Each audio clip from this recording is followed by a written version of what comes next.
Everyone, আসসালামু আলাইকুম। চলে আসলাম আমার রান্নাঘরে প্রতিদিনের রান্না নিয়ে। আজকে খুবই সাধারণ রান্না করব। চিচিঙ্গা দেখিয়ে দিলাম, সেই চিচিঙ্গা ভাজি করব খুবই সাধারণভাবে। তাই পেঁয়াজ কাঁচামরিচ তেলের মধ্যে দিয়ে দিলাম। এগুলোকে হালকা একটু ভাজা করে আমি দুটো ডিম দিয়ে দিব। ডিমটাকে ভালো করে পেঁয়াজ কাঁচামরিচের সাথে মিশিয়ে নিব। তারপর ধুয়ে রাখা কেটে রাখা চিচিঙ্গা দিয়ে দিব এর মধ্যে। আপনারা এই সবজিটাকে কি বলেন? আমি তো চিচিঙ্গা বলি। আপনাদের এখানে এটাকে কি নামে বলে জানাবেন আমাকে কমেন্টে। ভালো করে মিশিয়ে নাড়াচাড়া করে আমি ঢাকনা দিয়ে ঢেকে দেব।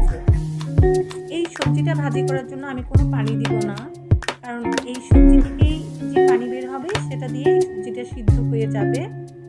শুধু আমি মাঝে মাঝে নাড়াচাড়া করবো যেন নিচে লেগে না যায়। এখন আমি আন্দাজ করে লবণ আর অল্প একটু হলুদের গুঁড়ো দিয়ে দিব। আবার আমি ঢাকনা দিয়ে ঢেকে দিব। পাশের চুলায় ডাল হচ্ছে। আমার ভাজি প্রায় হয়ে গেছে, দেখতেই পাচ্ছেন ভাজির রং চেঞ্জ হয়ে গেছে।